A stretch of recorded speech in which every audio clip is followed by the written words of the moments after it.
ان الدین عند اللہ الاسلام آمنت باللہ صدق اللہ العظیم وبلغنا رسوله النبی الامین الکریم ونحن علی ذلک لمن الشاہدین والشاکرین والحمد للہ رب العالمین۔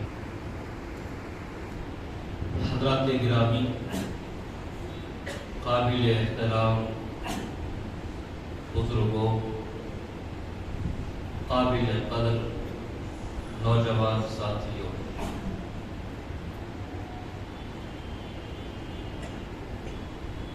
آج میں کچھ باتیں اسلامی تعلیمات کے حوالے سے اگر یوں کہوں تو بیجانہ ہوگا کہ اسلام اور صحت کے حوالے سے کچھ باتیں آپ حضرات کے گوش گزار کرنے کی کوشش کروں گا۔ حضرات گرامی، یہ غلط فہمی ہے، یہ سمجھا جاتا ہے کہ اسلام عبادات بتانے، سکھانے اور کرانے ہی کا نام ہے۔ یہ غلط فہمی ہے کہ اسلام صرف نماز، روزہ، زکوٰۃ اور حج کی بات کرتا ہے، نہیں، بلکہ اسلام ایک مکمل ضابطۂ انسان ہے، انسانی زندگی کا مکمل طور پر اس میں اصول و قوانین موجود ہیں جس سے انسان کی فلاح، انسان کی بہبودی اور دونوں جہاں میں اسلام کی آبادی، انسان کی بھلائی موجود ہے۔ حضرات گرامی، جس طرح نماز، روزہ، زکوٰۃ، حج اور دیگر اعمال صالحہ اختیار کرنے کا حکم دیتا ہے، وہیں سب سے زیادہ اسلام میں جس بات پر قرآن و احادیث کی روشنی میں جس بات پر سب سے زیادہ زور دیا گیا وہ انسانی صحت ہے۔ عزیزان گرامی، حضور پاک صلی اللہ علیہ وآلہ وسلم کا ایک فرمان عالی اس طرح ہے کہ کمزور مومن سے قوی مومن بہتر ہے۔ اب عزیزان گرامی، مومن تو مومن ہوتا ہے، اللہ پر ایمان لانے والا، اللہ کی وحدانیت پر ایمان لانے والا، اللہ کی ذات، اللہ کی صفات پر ایمان لانے والا، اللہ کے خالق، اللہ کے مالک، اللہ کے معبود، اللہ کے رازق ہونے پر ایمان لانے والا، پیدا کرنا، پیدا کر کے مارنا، مار کر پھر زندہ کرنا، اس پر ایمان لانے والا، اور اللہ کے پیغمبروں پر ایمان لانے والا۔ پھر اس میں مومن کمزور کیا ہوا، مومن قوی کیا ہوا، اور کمزور مومن سے بہتر قوی مومن، یہ میرے آقا صلی اللہ علیہ وسلم کا ارشاد مبارک ہے۔ میرے آقا صلی اللہ علیہ وسلم نے کسی معاملے میں اگر ایک لفظ اور نہیں بلکہ ایک حرف کا بھی اگر میرے آقا نے استعمال کیا ہے تو اس کی گہرائی سمندروں سے زیادہ ہے، اس کی وسعت کائنات سے زیادہ ہے کہ میرے آقا نے وہ جملہ ارشاد فرما دیا، میرے آقا نے وہ لفظ استعمال فرما دیا، میرے آقا نے وہ حرف استعمال فرما دیا۔ پھر میرے آقا صلی اللہ علیہ وسلم کا یہ فرمان عالی ہمیں کیا بتاتا ہے؟ آقا فرماتے ہیں کہ کمزور مومن سے بہتر قوی مومن ہے۔ عزیزان گرامی، اس میں سمندر کی گہرائی موجود ہے، کائنات سے زیادہ وسعت موجود ہے اس فرمانے رسول عربی صلی اللہ علیہ وآلہ وسلم میں۔ اس کے ذریعے میرے آقا صلی اللہ علیہ وسلم نے انسان کی صحت کی طرف توجہ دلائی ہے۔ کمزور مومن سے بہتر قوی مومن ہے۔ اب عزیزان گرامی، ہم اپنی ذاتی زندگیوں پر جب ہم توجہ کرتے ہیں تو ہمیں اس بات کا بخوبی اندازہ ہوتا ہے کہ میرے آقا صلی اللہ علیہ وسلم نے جو فرمایا سچ فرمایا۔ کمزور مومن سے بہتر قوی مومن، مطلب کیا ہے؟ مطلب یہ ہے کہ مومن اگر کمزور ہوگا، صحت کے اعتبار سے کمزور ہوگا، ناتوان ہوگا، کمزوریاں اس کو لاحق ہوں گی، بیماریوں میں وہ مبتلا ہوگا، تو نہ وہ صحیح طریقے سے نماز ادا کر پائے گا، نہ وہ روزہ رکھ سکے گا، نہ اس کی معیشت اتنی بہتر ہو سکتی ہے کہ وہ سال کو سال زکوٰۃ دے سکے گا، اور نہ ہی اس کے قوا اتنے مضبوط ہوں گے کہ وہ حج کی سعادتیں حاصل کر سکے سفر کرتے ہوئے۔ اب اس سے بہتر کون ہے؟ قوی مومن۔ عزیزان گرامی، یہ صحت کے حوالے سے آج دنیا بھر میں بہت ساری تنظیمیں صحت کے حوالے سے کام کر رہی ہیں۔ WHO، ورلڈ ہیلتھ آرگنائزیشن، یہ بہت بڑی تنظیم ہے۔ اس کے ممبر بننے کے لیے ایک فرد کو گنجائش نہیں ہوتی، بلکہ اس کے ممبر بننے کے لیے ایک ملک کا ہونا ضروری ہوتا ہے۔ اتنی بڑی تنظیم ہے ساری دنیا میں جو صحت کے حوالے سے کام کر رہی ہے، اور اس کا ریسرچ مسلسل ہوتا جا رہا ہے کہ دنیا کو کیسے صحت مند رکھا جائے، دنیا میں موجود انسانوں کو کیسے صحت مند رکھا جائے، کیسے توانا رکھا جائے، کیسے توانائی پہنچائی جائے، اور کیسے بری بلاؤں سے، وباؤں سے، جراثیم سے دنیا میں رہنے والے انسانوں کی حفاظت کی جائے۔ عزیزان گرامی، یہ وہ تنظیمیں ہیں جو آج چند انسانوں کے ذہن ایک ہونے سے کام کیا کرتی ہیں۔ قربان جاؤ نبی پاک صلی اللہ علیہ وآلہ وسلم کے قدم پاک پر، نشان کے قدوم پاک پر۔ میرے آقا صلی اللہ علیہ وسلم نے ہم تک دین اسلام پہنچایا، اور 1400 سال پہلے اسلام نے جو ہدایات ہمیں عطا فرمائی ہے، آج دنیا کی صحت کے حوالے سے کام کرنے والی تنظیمیں مجبور ہیں کہ اسلامی تعلیمات سے کچھ بھیک حاصل کرتے ہوئے دنیا کو صحت سے روشناس کروائیں، اسلامی تعلیمات سے بھیک لیتے ہوئے، خیرات لیتے ہوئے دنیا کو بیماریوں سے بچائیں۔ عزیزان گرامی، یہ ہمارا مذہب ہے جس پر ہم، یہ ہمارا دین ہے جس پر ہم جتنا فخر کریں کم ہے، جتنا ناز کریں کم ہے، کہ اللہ تعالیٰ نے ہمیں مسلمان پیدا فرمایا، اسلام کے ماننے والوں میں پیدا فرمایا، اور میرے آقا صلی اللہ علیہ وسلم کی روشن ہدایات ساتھ ہیں۔ عزیزان گرامی، آج ہر انسان، دیکھیے صحت کی جب بات آتی ہے تین باتیں ہوتی ہیں۔ ایک، سب سے پہلے جو صحت کے تعلق سے کہ صحت اچھی ہونی چاہیے، کون سی صحت ہے؟ روحانی طور پر آدمی مضبوط ہو، روحانی طور پر آدمی صحت مند ہو۔ جب دوسری بات آتی ہے صحت کے حوالے سے، تو سب سے زیادہ اہم جو چیز ہوتی ہے وہ یہ کہ آدمی ذہنی طور پر صحت مند ہو، دماغی طور پر صحت مند ہو، اور تیسرا درجہ جو ہے انسان کا وہ یہ کہ اس کو جسمانی طور پر صحت مند ہو۔ جب صحت کے تعلق سے بات ہوتی ہے تو یہ تین باتیں پیش نظر رکھی جاتی ہیں۔ عزیزان گرامی، اللہ نے اپنے حبیب پاک علیہ الصلوۃ والتسلیم کے صدقے ایمان کی دولت سے مالا مال کیا۔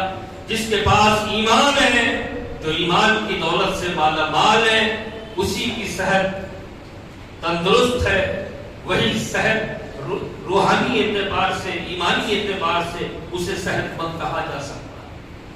اور پھر یہ حضور پاک صلی اللہ علیہ وسلم کا صدقہ ہے، نبی پاک صلی اللہ علیہ وسلم کے طفیل ملنے والی سعادت ہے کہ جو اہل ایمان ہوں گے، جو ایمانی صحت، ایمانی طور پر صحت یاب ہوں گے، وہ ذہنی طور پر بھی صحت یاب ہوں گے۔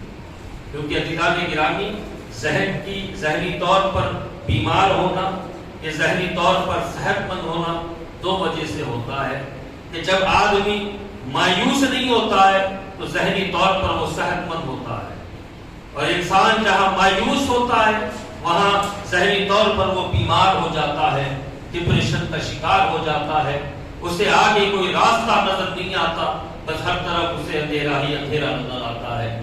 تو جو روحانی طور پر بیمار ہوگا، جو ذہنی طور پر بیمار ہوگا، وہ کسی اور کام کے لائق نہیں ہوگا۔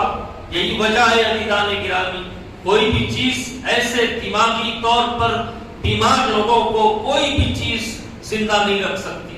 آپ دیکھیں ذہنی طور پر جو بیمار ہوتے ہیں عام طور پر وہ بڑے دولت مند ہوتے ہیں، کروڑوں پتی، کھرب پتی، ذہنی طور پر بیمار ہے۔ اس بیماری کی علامت کیا ہوتی ہے کہ ساری دنیا کی آسائش ہے وہ ایک لمحے میں خرید سکتے ہیں، لیکن راتوں کی نیند کے لیے وہ ترس جایا کرتے ہیں، بے خوابی کے شکار ہوتے ہیں، یہاں تک کہ وہ ڈپریشن کا شکار ہو کر اپنی زندگی کا خاتمہ کر لیتے ہیں۔ اور عزیزان گرامی تیسری چیز جو ہے وہ جسمانی صحت کے حوالے سے، اسلام نے صحت کے تعلق سے جب بات کی ہے، عزیزان گرامی صرف بات نہیں کی ہے بلکہ اپنے محبوب صلی اللہ علیہ وآلہ وسلم کو عملی نمونہ بنا کر پیش کر دیا۔ اللہ کے محبوب صلی اللہ علیہ وآلہ وسلم عملی طور پر میرے آقا نے بتایا کہ صحت مند کیسے رہا جا سکتا ہے۔ صحت مند رہنے کے لیے ورزش کی ضرورت ہوتی ہے، آقا نے بتایا۔ آج صحت مندی کی جب بات آتی ہے تو کہتے ہیں کہ اسٹیمنا اچھا ہونا چاہیے، یہ صحت مندی کی علامت ہے۔ اس کے لیے کیا کیا جائے؟ تیراکی کی جائے، یعنی سوئمنگ پول میں اپنا وقت گزارا جائے۔ عزیزان گرامی یہ بھی میرے آقا صلی اللہ علیہ وسلم نے 1400 سال پہلے بتا دیا۔ اور جسم کو چوبند رکھنے کے لیے میرے آقا صلی اللہ علیہ وسلم نے تیر اندازی سیکھنے کی تعلیم عطا فرمائی۔ گھوڑ سواری کرنے کا میرے آقا صلی اللہ علیہ وسلم نے خود طریقہ بتایا اور لوگوں کو تعلیم دی اور گھوڑ سواری کا شوق انہیں دلایا۔ یہ میرے آقا صلی اللہ علیہ وسلم کے ہدایات تھی۔ تو صحت کے تعلق سے آقا کریم صلی اللہ علیہ وسلم نے اپنی امت کو عطا فرمایا۔ اور عزیزان گرامی صحت یا پھر صحت کا نہ ہونا، بیمار ہونا، مریض ہو جانا، صحت مند ہو جانا، یہ دونوں الگ الگ چیزیں ہیں۔ عزیزان گرامی ان کے درمیان سب سے اہم چیز جو ہوتی ہے وہ صفائی اور ستھرائی ہوتی ہے۔ صفائی کو حضور پاک صلی اللہ علیہ وآلہ وسلم نے آدھا ایمان قرار دیا۔ باقی آدھا ایمان ہے۔ چہل حدیث ہم جب بچپن میں اپنا وقت گزار رہے تھے یہ صرف قرآن پڑھتے ہوئے، نازل قرآن پڑھتے ہوئے آپ اور ہم تو 40 احادیث یاد کیا کرتے تھے۔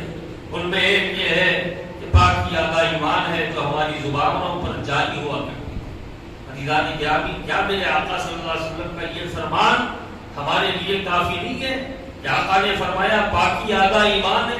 کیا مطلب آدھا ایمان ہے؟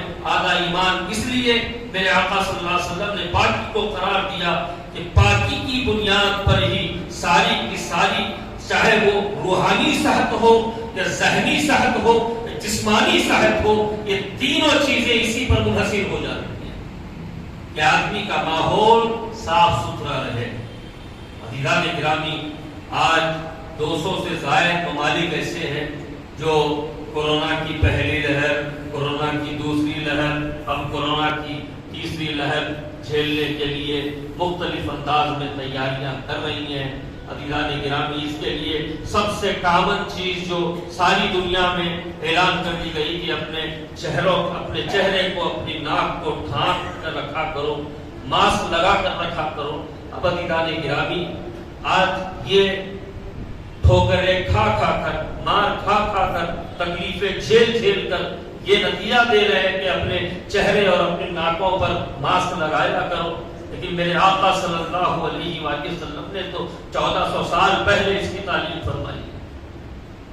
یہ دراصل اسلام کی دی ہوئی بھیک ہے دنیا کو، جو آج دنیا اپنا لیبل لگا کر ہمیں واپس کر رہی ہے اور ہم اسے لے کر بڑے خوش ہو رہے ہیں۔ یہ تو ایسا ہی ہے عزیزان گرامی، ایک لطیفہ بڑا مشہور تھا کہ سوئی بنانے والے نے سوئی بنا دی اور اس میں ناکا بنانے والے نے ناکا بنا دیا۔ اور پھر کسی ایک ملک نے اپنا نام مڈل کہہ کر اس پر چھاپ دیا۔ اسلامی کی تعلیمات ہے۔ عزیزان گرامی، میرے آقا صلی اللہ علیہ وآلہ وسلم کا مبارک عمل کیا تھا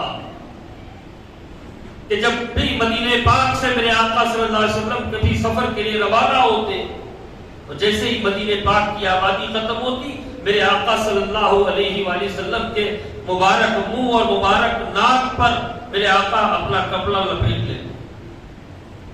سارا سفر میرے آقا ایسے ہی رہتے، اور پھر جب واپس مدینہ شریف کو آتے، مدینہ شریف کی آبادیاں نظر آنے لگتی، مدینہ شریف کی بستی نظر آنے لگتی، میرے آقا صلی اللہ علیہ وسلم سوار ہوتے اونٹ پر، سوار ہوتے گھوڑے پر، لیکن اپنے چہرے پر سے اپنے مبارک منہ اور مبارک ناک سے کپڑا ہٹا دیتے۔ عزیزان گرامی، یہ میرے آقا کا معمول تھا۔ کیوں تھا؟ کیا وجہ تھی؟ وجہ یہ تھی کہ میرے آقا صلی اللہ علیہ وسلم کی غیب جاننے والی آنکھیں دیکھ رہی تھی کہ فضا میں ہر طرف مختلف قسم کے جراثیم ہوتے ہیں، اور وہ جراثیم انسانی صحت کے لیے مہلک ہوا کرتے ہیں۔ تو میرے آقا صلی اللہ علیہ وسلم اپنے مبارک منہ اور اپنے مبارک ناک پر کپڑا رکھ لیا کرتے ہیں۔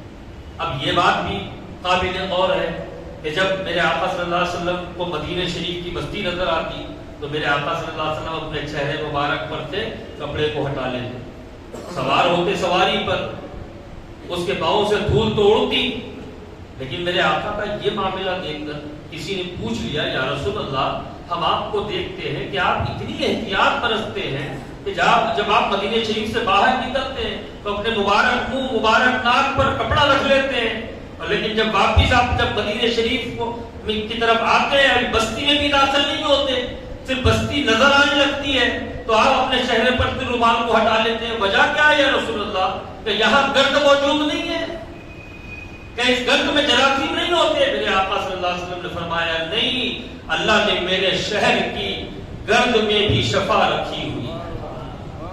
میرے آقا صلی اللہ، یہ جو خاک شفا، عزیزان گرامی، سعودیوں کو اللہ غارت کرے، یہ ذہنی طور پہ یہود و نصارہ کے غلام ہیں۔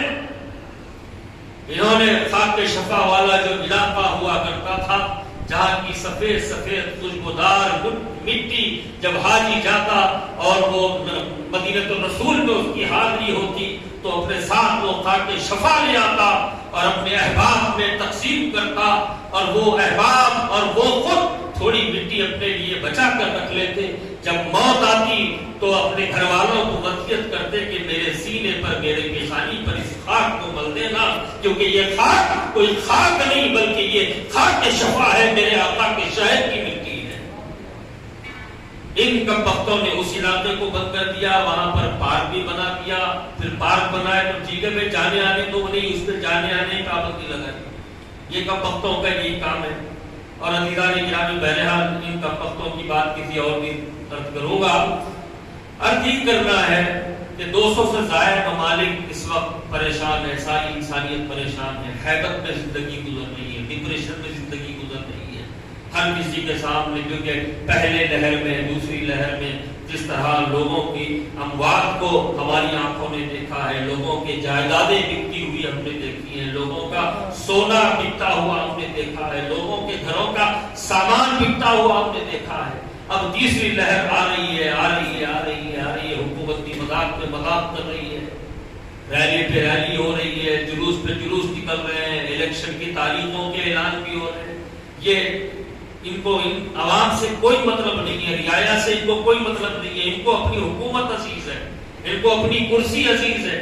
لیکن عزیزان گرامی، ہمارا کام کیا ہے؟ بحیثیت مسلمان ہماری ذمہ داری کیا ہے؟ عزیزان گرامی، اپنی صحت کی حفاظت، کیونکہ میرے آقا نے فرمایا کمزور مومن سے بہتر قوی مومن ہے، بیمار مومن سے بہتر صحت مند مومن ہے۔ یہ میرے آقا پاک صلی اللہ علیہ وسلم کے زبان پاک سے ارشاد ہونے والے کلمات ہیں۔ عزیزان گرامی، یہ ہمارے لیے رہنما ہے۔ ہم اپنی صحت کا خیال رکھیں، صاف صفائی کا خیال رکھیں، اپنے ناخن تراش لیا کریں، اپنے حجامت بنوا لیا کریں، اور اپنے گھر میں جہاں ہم اٹھتے بیٹھتے لیٹتے سوتے جاگتے ہیں وہاں پر صفائی کا خیال رکھیں۔ کوشش کریں، ان کی وجہ سے، یہ حکومتوں کی وجہ سے اب دور دور تک وہ جھاڑ بھی نظر نہیں آتے جن جھاڑوں کی وجہ سے ہمارے گھر میں ہمیشہ سکون ہوا کرتا تھا اور اچھی بھلی آکسیجن ہمیں ملا کرتی تھی، وہ جھاڑ بھی اب موجود نہیں رہے۔ ایسے وقت میں ہم اے سی وغیرہ کے عادی بھی ہو گئے ہیں۔ عزیزان گرامی، اے سی وقتیہ طور پر ہمیں بڑا سکون بخشتا ہے کہ گرما کا موسم ہے، بڑی پریشانی ہے، طبیعت خراب ہو رہی ہے، ایسے میں اے سی لگا لیے، تھوڑی دیر کے لیے سکون مل گیا۔ لیکن عزیزان گرامی، اللہ کا جو نظام ہے، یاد رکھو، اللہ سبحانہ و تعالی آپ کو اگر یہ سمجھ میں آ رہا ہے کہ اللہ نے مجھے آزمائش میں ڈالا ہے، تو یاد رکھیے اگر یہ آزمائش ہے تو اللہ سبحانہ و تعالی آپ سے زیادہ آپ کی ضرورتوں کو سمجھنے والا ہے۔ آپ کو اتنی ہی آزمائش دے گا جتنی آپ برداشت کر سکتے ہو۔ گرمی بھی آپ کو اتنی ملے گی جتنا آپ کا جسم برداشت کر سکتا ہے، اور یہ اللہ کا نظام ہے کہ آپ کے جسم میں جو گندگی جمع ہو جاتی ہے مختلف طریقوں سے، پسینے کے ذریعے اللہ سبحانہ و تعالیٰ اس کو نکال دیتا ہے، لیکن آپ اے سی لگا کے اپنے پسینے کو اپنے جسم پہ ہی رکھنے کی کوشش کرتے ہیں۔ عزیزان گرامی، یہ وہ مہلکات ہیں جس کی وجہ سے آج ہم کمزوریوں کا ہم کو سامنا کرنا پڑ رہا ہے۔ تھوڑا سا وائرل چل رہا ہے، دواخانہ گئے، لین کی لین لگی ہوئی ہے، میں خود بخار میں مبتلا ہو گیا۔ آپ حضرات سے ہمیشہ آپ حضرات کے لیے میں دعا کرتا ہوں اور اس یقین کے ساتھ کرتا ہوں کہ آپ بھی مجھے اپنی دعاؤں میں شامل رکھتے ہو،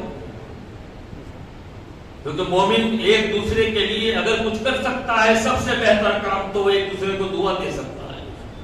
اللہ آپ حضرات کو سلامت رکھے، اللہ آپ حضرات کو ہر قسم کی بلا وبا سے محفوظ و معمون رکھے، آپ کے گھر والوں کو آباد رکھے، آپ کے گھروں کو آباد رکھے۔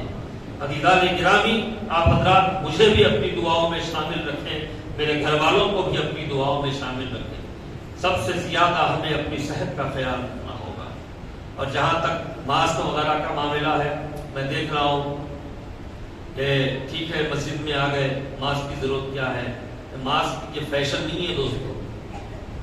ماسک کے حوالے سے ہم جس قسم کے کنفیوژن میں مبتلا ہیں اس کا اندازہ اس بات سے لگائیں کہ کسی سے ملنے ہمیں جانا ہے تو بڑے اہتمام کے ساتھ گھر سے ماسک لگا کے نکلتے ہیں، اور جب جس سے ملاقات کرنی ہو اس کے سامنے جاتے ہیں تو فوراً چہرے پر سے ماسک ہٹا کے اس سے بات کرتے ہیں۔ بھائی یہ کس قسم کا ماسک آپ نے استعمال کیا ہوا ہے؟ ماسک صرف آپ کو اپنے آپ کو بچانے کے لیے نہیں بلکہ اپنے آپ سے دوسروں کو بھی بچانے کے لیے ہے۔ تو اس معاملے میں آپ احتیاط برتیں۔ مسجد میں بیٹھے ہوئے اس کا یہ مطلب نہیں ہے کہ آپ، یقیناً اللہ سبحانہ و تعالیٰ کا گھر ہے، امن کی جگہ ہے، لیکن حالات جب کبھی بدلتے ہیں تو اس بات کا لحاظ بھی ہمیں رکھنا ہوتا ہے کہ ہماری صحت کا راز کس میں ہے۔ تو حضرات گرامی، یہاں میں جن حضرات کو دیکھ رہا ہوں کہ بغیر ماسک کے بیٹھے ہوئے، شاید انہوں نے اپنی جیبوں میں اپنے ماسک رکھ لیے ہوں۔ بہتر یہ ہے کہ ماسک اپنے چہروں پر رکھیں۔ نماز کی حالت میں آپ اپنے ماسک کو آپ اپنے جیب میں رکھ سکتے ہیں، یا پھر تھوڑا نیچے کر کے ناک، تاکہ سجدے کی حالت میں آپ جائیں تو ناک آپ کی زمین پر ٹکی رہے، اتنا ماسک کو آپ نیچے کریں۔ احتیاط کا دامن تھامے رہے۔ عزیزان گرامی، اسلام کی یہی تعلیم ہے۔ اسلام کہتا ہے علاج بہتر ہے، لیکن اسلام ساتھ میں یہ بھی کہتا ہے علاج سے بہتر احتیاط ہے۔ بہت سی ایسی چیزیں ہمارے جو جسم کو ظاہری طور پر یا اندرونی طور پر ڈیمیج کرنے والی ہوں، ہماری ذمہ داری ہے کہ ہم ان چیزوں سے بچے رہیں، کیونکہ اسلام ہی ہمیں ان چیزوں سے بچنے کی تاکید کرتا ہے۔ بحیثیت مسلمان ہمیں اس بات کا لحاظ رکھنا ہوگا کہ میرے آقا صلی اللہ علیہ وآلہ وسلم نے صحت پر توجہ فرمائی ہے، صحت مند لوگوں کو پسند فرمایا ہے میرے آقا نے، اور اسلام کا نظام ہی جس انداز کا بنا ہوا ہے آپ اس کو دیکھ لیں۔ صحت مند ہے تو نماز آپ پر فرض ہے، صحت مند ہے تو آپ پر روزہ فرض ہے، معاشی حالت مستحکم ہے تب آپ کو زکوٰۃ دینی ہے۔ اگر آپ صاحب استطاعت ہیں، اتنا مال آپ کے پاس ہے کہ آپ ایک سفر یہاں سے وہاں تک کر سکتے ہیں، دوران میں کسی سے کچھ مانگنے کی ضرورت نہ پڑے، آپ پر حج فرض ہوتا ہے. یہ اسلام کا نظام ہے. تو عزیزان گرامی، ہم کو اپنی صحت کا خیال رکھنا ہوگا، اور جہاں تک سوشل ڈسٹینسنگ کا معاملہ ہے اس کو آپ حضرات باقی رکھیں. اور میں بڑے عجیب حالات دیکھ رہا ہوں کہ دعوتوں پہ دعوتیں ہو رہی ہیں، تقاریب ہو رہی ہیں، بھلا ملا جا رہا ہے. ابھی چند دن کی بات ہے، میرے رشتہ دار کی شادی ہوئی. کل مجھے اپنے ایک دوسرے رشتہ دار نے بتایا کہ جس کے گھر میں شادی ہوئی تھی اس کے سارا کا سارا گھر بخار میں پڑا ہوا ہے. عزیزان گرامی، ایک تو ہم لوگوں کو دعوتیں دے رہے ہیں. آج موجودہ وقت میں دیکھیے، دعوت قبول کرنا سنت ہے، دعوت رحمت ہے، لیکن ان حالات میں دعوت نہیں رہی، عداوت میں بدل گئی ہے. اگر آپ کو کسی سے دشمنی ہے تو آپ فوراً اس سے گلے لپٹ لیں. اگر آپ کو دشمنی ہے تو آپ اس کو لپٹ کے اس کو پیار وغیرہ کرنا شروع کر دیں. نہیں عزیزان گرامی، اپنی صحت کی حفاظت کی ذمہ داری ہم پر عائد ہوتی ہے. اللہ تعالیٰ آپ کو، ہم کو، سب کو ان بلاؤں سے، ان وباؤں سے محفوظ و معمون رکھیں. اور یاد رکھیں کہ تیسری لہر آنے کو ہے، آ چکی ہے. لاکھوں مریض انڈیا میں روزانہ اس کے شکار ہو رہے ہیں. اور یہ بیچارہ جو ہے، جو کمپیوٹر فیلڈ سے تعلق رکھتے ہیں، وہ جانتے ہیں کہ ایک سافٹ ویئر سال بھر، 2 سال، 3 سال تک چلتا ہے. لیکن یہ کیسی وبا ہے جو ہر 3 مہینے کو اس کا ایک اپنا نام ڈیولپمنٹ کے ساتھ ہوتا جا رہا ہے. اب اومیکرون نام سے یہ وبا ہمارے سروں پہ مسلط ہے. اللہ آپ کی، ہماری سب کی حفاظت فرمائے، آپ کے ہمارے گھروں کی حفاظت فرمائے. عزیزان گرامی، اس سے بچاؤ کرنے کے لیے حکومتیں جو کرتی ہیں کرنے دیں، لیکن اسلام نے جو کہا اگر ہم اس پر عمل پیرا ہو جائیں تو خود بخود ہماری حفاظت اللہ سبحانہ و تعالیٰ فرمائے گا. اس کے لیے سب سے بہتر، سب سے اول چیز جو ہمیں اختیار کرنی ہے وہ صاف صفائی ہے. اب صفائی کے تعلق سے بات آئی ہے تو 2 منٹ ہے، میں عرض کر دوں کہ پاکی آدھا ایمان ہے، اس کے حوالے سے میں نے آپ حضرات سے گفتگو کی. عزیزان گرامی، بہت سے ایسے نوجوان ہیں جو غسل کو لے کر بڑے حیران، بڑے پریشان ہوتے ہیں، اور بڑے مذاق نہیں بنانا چاہیے. میری اپنی قوم ہے، میری اپنی آنے والی نسلیں ہیں، یہ مذاق میں نہیں کہہ رہا ہوں، نہ میں کسی کا مذاق اڑا رہا ہوں. یہ بھی میں نے سنا ہے کہ شادی ہو گئی، دولہا شادی خانے میں بیٹھا ہوا ہے اور اپنے دوستوں سے کہہ رہا ہے کہ بھائی وہ مولانا صاحب بھی شادی میں آئے ہوئے ہیں، ذرا ان سے غسل کا طریقہ معلوم کر لے کہ آپ بھائی غسل کی دعا معلوم کر لے. بھائی اب شادی ہو گئی، یارو سمجھ میں نہیں آ رہا، کل غسل کرنا پڑتا. تو عزیزان گرامی، یہ ہمارے معاشرے کا ایک رخ بنا ہوا ہے جس سے آپ انکار نہیں کر سکتے. عزیزان گرامی، اسلام میں ناپاکی کو دور کرنا، پاکی کو حاصل کرنا کوئی اتنا بڑا مسئلہ نہیں ہے کہ جس کو آپ پہاڑ کو ایک جگہ سے دوسری جگہ کرنا سمجھ لیں. بڑی آسان سی بات ہے. اسلام نے پاکی کی جو تعلیم دی ہے، پاکی حاصل کرنے کے طریقے بھی بتا دیے. اور غسل کے حوالے سے میں مختصر الفاظ کے ساتھ میں غسل کے حوالے سے آپ حضرات کی خدمت میں عرض کروں گا کہ دیکھیے، غسل ایک ہوتا ہے فرض اور ایک ہوتا ہے مستحب. جمعہ کا جو غسل ہے مسنون ہے، مستحب ہے. اور آپ کی اپنی ازدواجی زندگی یا پھر ازدواجی زندگی کے علاوہ کچھ ایسے معاملات پیش آ جائیں خواب وغیرہ کی حالت میں جس کی وجہ سے غسل فرض ہو جاتا ہے. تو فرق کیا ہے عزیزان؟ غسل کا طریقہ کیا ہے؟ یہ ہمارے کئی نوجوان ہیں جو نہیں جانتے. میں بڑی معذرت سے کہہ رہا ہوں نوجوانوں سے، اور بالخصوص نوجوانوں کے والدین سے میں کہہ رہا ہوں کہ آپ اپنے بچے کے ساتھ اپنے قرضے ڈسکس کر لیتے ہو، اپنی پریشانیاں ڈسکس کر لیتے ہو، اپنے خاندان کے جو جھگڑے وغیرہ ہیں وہ اپنے بچوں کو بڑے اطمینان سے بیٹھ کے سنا بھی دیتے ہو کہ میرے بھائی نے میرے ساتھ ایسا کیا، میری بہن نے ایسا کیا. یہ سارے معاملات تو ہم اپنے بچوں کے ساتھ ڈسکس کر لیتے ہیں. لیکن عزیزان گرامی، کبھی اتنا وقت بھی آپ نے نکالا کہ دین کے حوالے سے اپنے بچے سے کوئی ڈسکس کر لیں؟ کبھی بچے کو یہ بتا دیں کہ بیٹا بغل کے بال اور بمبی کے نیچے کے بال کتنے دن میں نکالنا چاہیے؟ کوئی باپ ہے جو اپنے بچے کو اس طرح کی بات کرے؟ نہیں وہاں شرم آ جاتی کہ بھئی ہم باوا ہے یارو بچے کے ساتھ کیسا کرنا ہے ایسے باتیں. ارے ایسے باتیں نہیں ہے عزیزان گرامی، یہ پاکی اور صفائی کا معاملہ ہے. ہونا تو چاہیے یہ بھائی ایسا کیا، بہن ویسا کی، خالہ ویسا کیے، پھپھو ایسا کیے، اس قسم کی باتیں اپنے بچوں کو سنانے سے بہتر یہ کہ اپنے بچے کو غسل کا طریقہ بتا دے کہ بیٹا پہلے اپنے بائیں ہاتھ سے اپنے شرمگاہ کو دھو لیا کرو، پھر وضو کر لیا کرو، پھر اس کے بعد سیدھے طرف پانی ڈال لیا کرو، پھر بائیں طرف پانی ڈال لیا کرو، پھر سر سے پانی بہایا کرو، پھر سارے جسم پر پانی بہا دو. اس طرح کے کوئی ایک بال کی جگہ بھی سوکھی نہ رہ جائے، یہ تمہارا غسل ہو گیا. کوئی بڑی چیز نہیں ہے غسل ادیدانی. اسی طرح وضو کے معاملے ہیں، وضو میں بڑی بے احتیاطیاں ہمارے سے ہوتی ہیں. وضو ایسا کرتے کرتے کرتے ہم فوراً سب میں آگے کھڑے ہو جاتے ہیں. معلوم ہوتا ہے کہ پاؤں تو دھویا لیکن پاؤں کا کچھ حصہ سوکھا ہوا ہے. اس حالت میں آپ نماز پڑھ رہے ہو تو بے وضو نماز پڑھنے کی جو نحوست ہے وہ آپ کے ساتھ لگ جاتی ہے.